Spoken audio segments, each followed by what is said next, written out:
Welcome back to Steel Bear Academy. My name is Jonathan. Today I'm going to be sharing with you some of my conclusions that I've come to in regards to using a red dot on a revolver.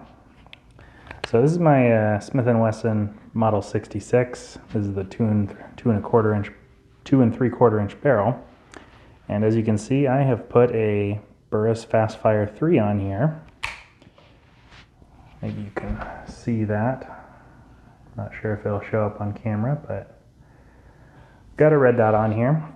And I did this kind of just as an experiment to see, would I actually like a red dot on a revolver? And it was actually my first red dot on any gun I've owned myself, aside from rifles. I've got pretty much every rifle I have has a red dot on it, but it's the first handgun that I've had a red dot on. And the question I wanted to ask, to answer for myself is it as good as an iron sight? That's really the question that I really wanted to know, and I'll try to answer that, at least when it comes to revolvers, through this video.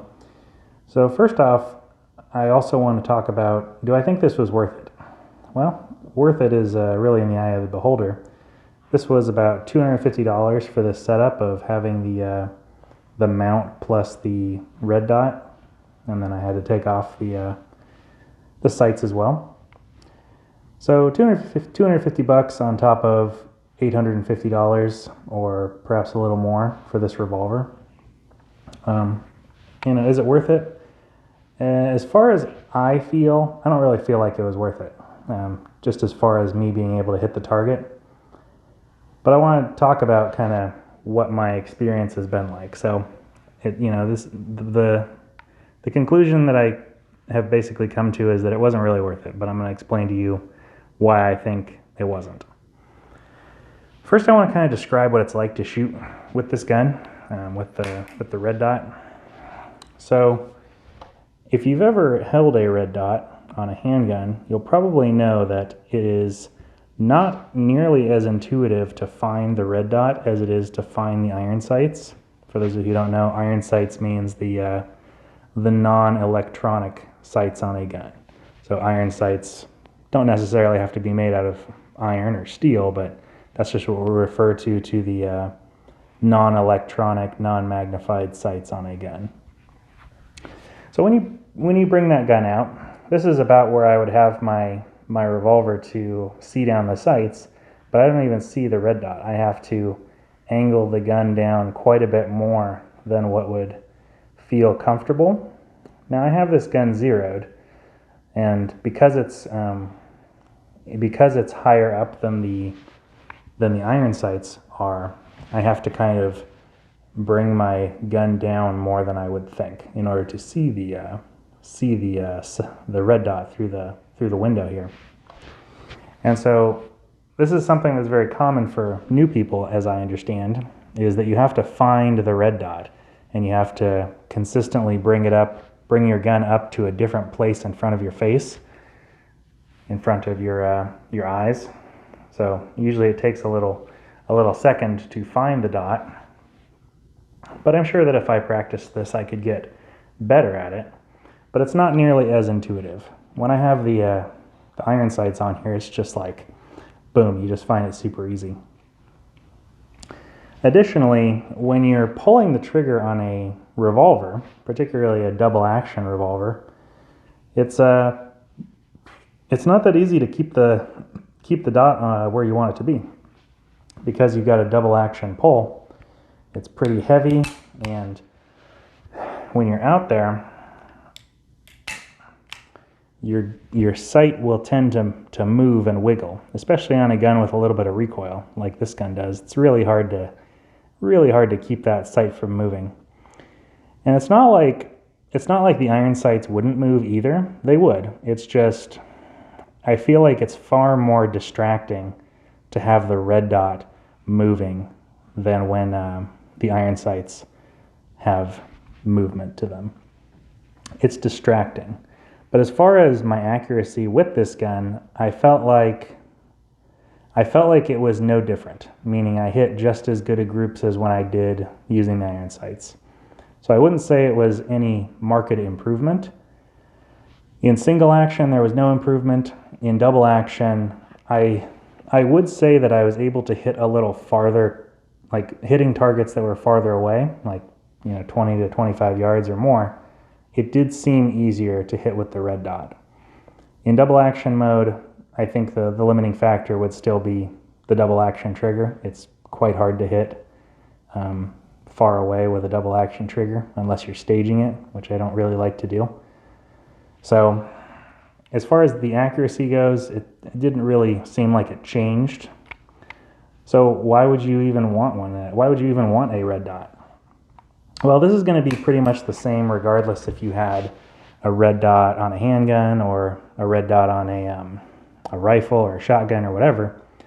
For one, it makes it so that you can focus on your target instead of having to focus on the front sight or any sight. When people get into stressful situations, whether that's a deadly force encounter that they're defending their life, or a hunting application, or anything where all of a sudden they have a tremendous increase in stress and you're shooting at something, your eyes are going to be really drawn to the target, as in you're not going to really focus on the sight that you would normally focus on, that you would focus on during unstressful times. If you're at the range, it's pretty easy to focus on the front sight because there's no stress. Even physical stress is not really going to induce that type of response. But as soon as you're in that type of situation, you'll be like, man, that was hard to see the sights, because you're focused on the target. All your attention goes to the target. And so with a red dot, it's much more forgiving because the red dot is still going to be superimposed over the target.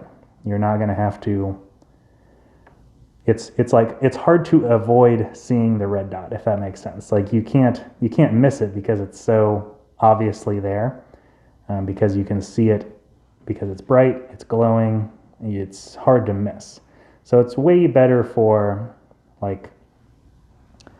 it has that advantage in that it's in a stressful situation, you'd be able to still stay focused on the target and see what the target's doing, because that's where all your attention is, and you'd still be able to shoot the gun more easily because you can actually see the red dot as your sighting system instead of the iron sights, which require you to focus on usually the front sight.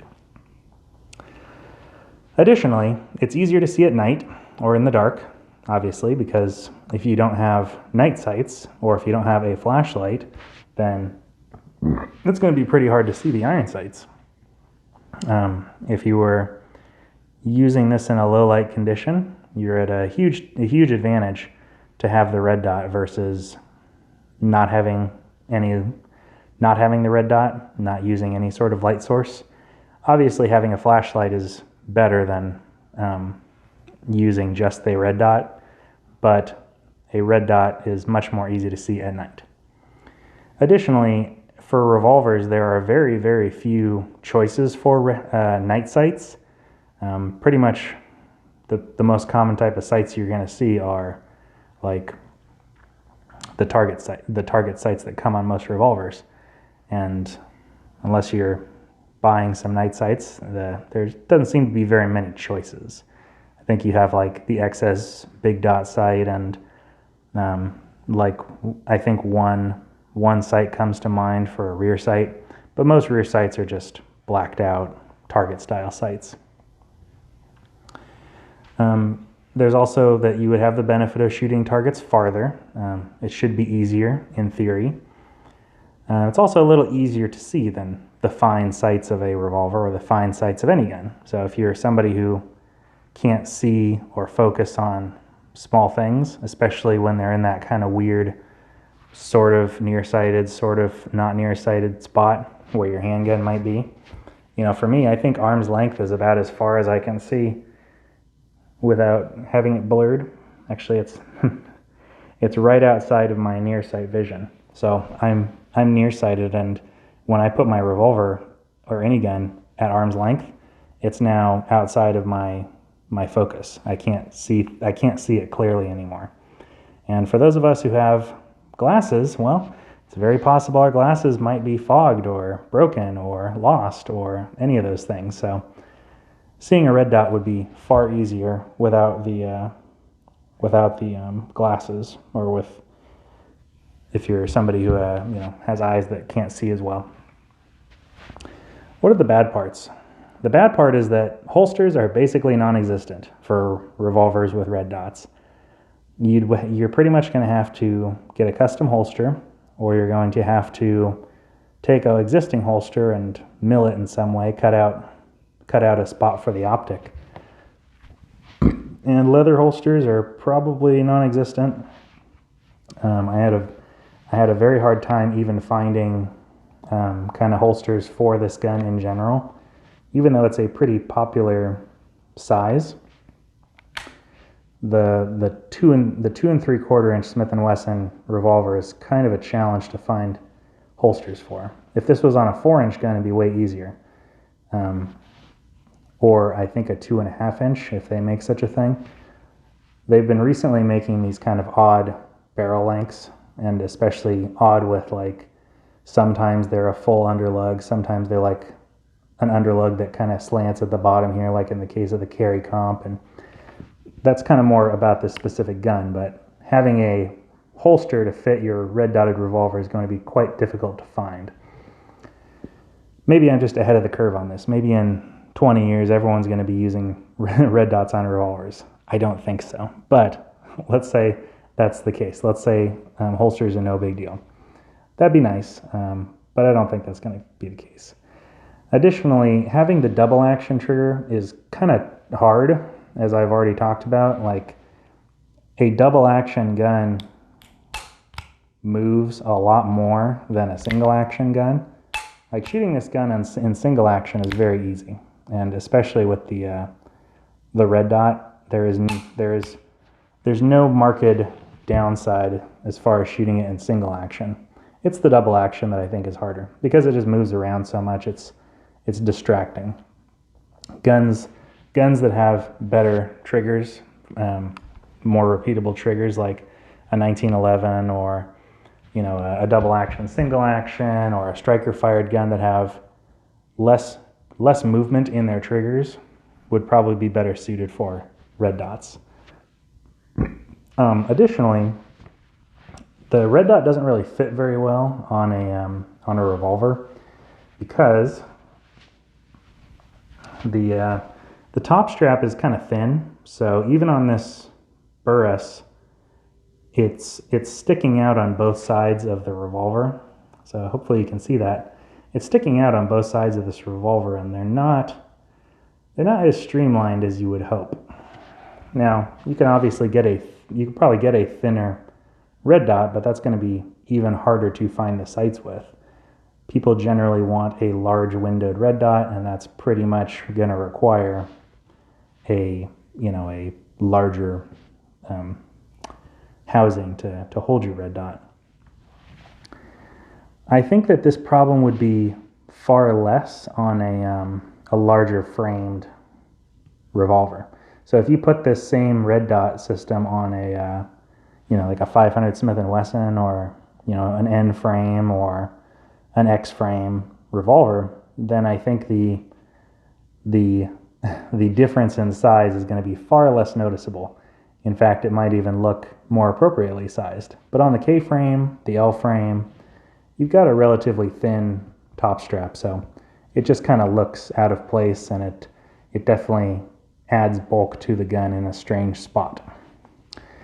So as far as my conclusion for this goes, I think it was fun to try, and I think that if you just want a red dot on a gun and you want it on a revolver, go for it. It's fun. I enjoyed my time doing this, but as far as should you do this for defensive reasons, or do you think that this is going to dramatically increase your ability to shoot the gun, I would say no. I don't think it's going to do that. I don't think I hit any better with the red dot than I did with the iron sights as far as the accuracy that I was able to achieve. It perhaps made it a little easier in certain circumstances, if it was dark, or if I was, in a defensive situation. It makes it a little easier in some ways, but it also has some downsides.